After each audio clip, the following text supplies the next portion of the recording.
Hey there, happy accident enthusiasts. Welcome to another episode of the podcast. So, just a reminder, this is part two of a two-part series where we're focusing on some incredible serendipitous stories from the music industry.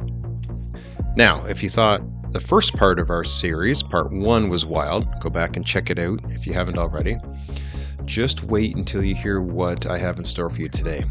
We're diving deep into the stories behind two different iconic songs, each born from the most unlikely of circumstances. These are the stories of two songs that found their way into our hearts through the sheer magic of happenstance.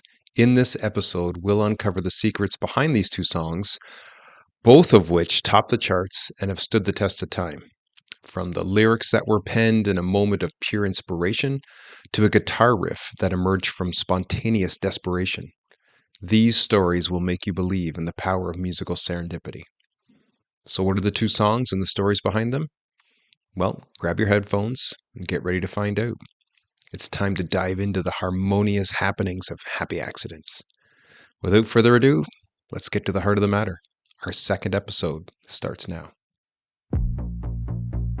Hey there, friends. This is Dennis Geelen, author of the Happy Accidents newsletter and the book The Accidental Solopreneur. Welcome to another episode of the Happy Accidents podcast, where we dive into true stories of wildly successful people, products, or businesses, all of which can trace their success back to a chance encounter, a serendipitous event, or a fluke invention. In each episode, we unravel the tales of unexpected triumphs and the remarkable journeys that led to their incredible success. I'm on a mission to explore the fascinating world of happy accidents, and I'm thrilled to have you along for the ride. So, why should you tune in? Well, besides the entertainment value of these incredible stories, there's a hidden treasure trove of lessons we can learn from them. Whether you're an entrepreneur, a creative mind, or simply someone who enjoys a good narrative, this podcast is your go-to source for inspiring stories and valuable insights. Get ready for a roller coaster of surprises, a dash of luck, and a sprinkle of wisdom. This is the Happy Accidents podcast, where success meets serendipity. Let's jump into today's adventure. Imagine crafting one of rock music's most iconic hits, but not through rigorous songwriting sessions, by sheer accident. This first song that we're looking at in this episode today stands as a testament to the creative power of serendipity. Let's dive into the story, shall we? It all began in the late 1960s in a humble venue called the Broom and Stone in Mississauga, Ontario. Yes, it was actually a curling rink. How Canadian is that, eh? The Guess Who, a Canadian rock band, was in intermission preparing for their second set of the show that night. Now, the lead singer, Burton Cummings, he was a big collector of vintage vinyl records. So during the break, he had stepped outside and he wanted to talk to someone who had a large collection of records that Cummings may be interested in seeing and purchasing.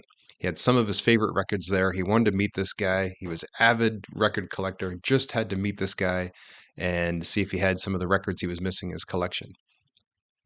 The conversation was taking longer than planned, and the crowd was getting anxious for the show to start back up again.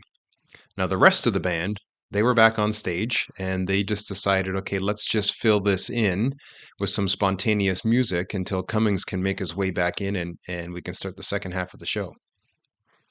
Without Cummings, the band began to just jam, and guitarist Randy Bachman created an impromptu riff, one that would later become one of the most famous riffs in rock history.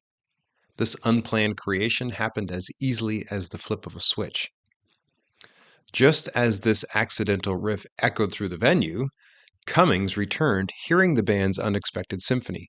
He rushed back inside and with an electrifying burst of creativity began to craft some lyrics on the spot, almost like in a stream of consciousness. You know the lyrics. American woman, get away from me. Those were some of the lyrics that just came out of him as he improvised there on stage. Little did they know, but these words would soon go on to captivate the world. The song, American Woman, was recorded and officially released in January of 1970 as part of an album by the same title. But the real magic happened in May of 1970 when the track took the music world by storm. It ascended to #1 on the Billboard Hot 100 chart. And this was dethroning megastars like the Jackson 5 and the Beatles. How cool is that? American Woman is more than just a rock classic. It's a testament to the incredible power of serendipity. Its birth, as a product of a happy accident, reminds us that great things can come when we least expect them. So whether you're a songwriter or simply someone looking for inspiration, remember that sometimes unplanned moments can lead to masterpieces. Now, let's play the what if game. If you listened to the podcast episode about Sarah Blakely and Spanx a few episodes back, then you heard me talk about the difference between convergent events and contingent events. Contingent events are those that cause our lives to go in a whole new direction, maybe changing our fate and trajectory forever. We make one decision, big or small. We take one action, big or small, and it sets us on a whole different course for our life. So, what if? What if that record collector had agreed to meet Burton Cummings at a different place and time, not during the break of one of those shows? Or what if that meeting did take place during the break, but it didn't take so long, and the band didn't have to start jamming on stage? What if? Would the song American Woman even exist today? Would the band The Guess Who still go on to the same level of success? What if? I guess we'll never know.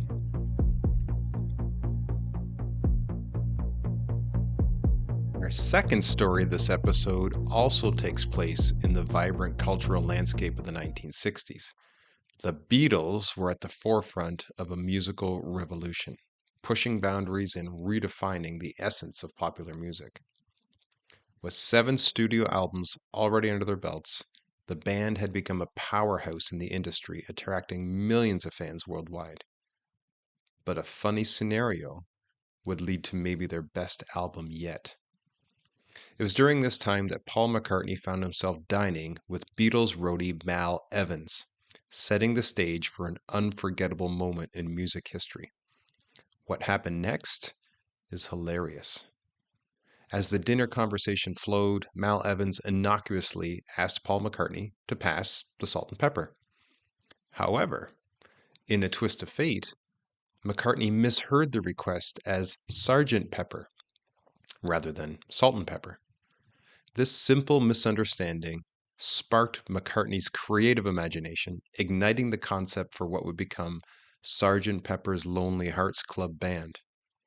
Fueled by McCartney's creative vision, the Beatles embarked on a revolutionary musical journey, adopting alter egos as members of the fictional band Sgt. Pepper's Lonely Hearts Club Band. This liberating concept allowed them to shed the confines of their established image and explore new sonic landscapes, resulting in a groundbreaking album that transcended musical boundaries. Imagine that. A misheard request at dinner led to a complete creative outlet and massively successful album. Who would have thought? Now this one is simple to play what if. What if McCartney had actually just heard Evans say, "Pass the salt and pepper"? Would this song have been created? Would this album even exist? Would this whole musical journey even have been endeavored by McCartney and the rest of the Beatles? Likely not. Would some other misheard request have led to a different song in a different album? I guess we'll never know. Okay, let's look at some fun facts from both of these stories, starting with the Beatles. Overall, Sgt. Pepper's Lonely Hearts Club Band has sold an incredible 5.16 million copies just in the UK, the biggest selling albums of all time in that country. Worldwide, it's reported to have sold over 32 million copies. Album cover for Sgt. Pepper's Lonely Hearts Club Band features a collage of famous figures chosen by the Beatles. Among them are Bob Dylan, Marilyn Monroe, Karl Marx, and Albert Einstein, adding to the album's mystique and cultural significance. The Guess Who's success with American Woman is often seen as a defining moment in Canadian music history and played a crucial role in paving the way for other Canadian artists' international success. The song has been covered by countless artists over the years, attesting to its enduring appeal and influence, including a rendition by Lenny Kravitz most recently. The iconic riff, created by Randy Bachman on the spot, was so potent that it still resonates with listeners worldwide. It's an essential part of the song's unmistakable charm. So, what are the lessons we can learn from these two stories? I've got 4 to share here. Lesson number 1, embrace creative sparks. Paul McCartney's misinterpretation of a simple request serves as a reminder to embrace creative sparks. No matter how unexpected they may seem, inspiration can strike at any moment, often when we least expect it. Lesson number 2, explore uncharted territory.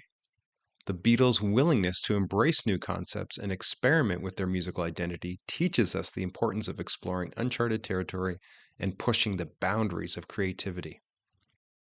Lesson number 3, embrace the unexpected. American Woman reminds us that accidents can lead to spectacular results. So embrace it. You just might stumble upon your masterpiece. And finally, lesson number 4, innovation can stem from improvisation. Even in the world of music, where composition is highly structured, don't be afraid to take chances and let your creativity flow freely. Hey, thanks for tuning into the Happy Accidents podcast. I hope you find these stories as intriguing and insightful as I do, but make sure you don't miss an episode. You can subscribe to my Accidental Solopreneur channel on YouTube and watch these episodes in video form, or subscribe to the Happy Accidents podcast on Apple and Spotify for your listening pleasure. Until next time, stay lucky, my friends.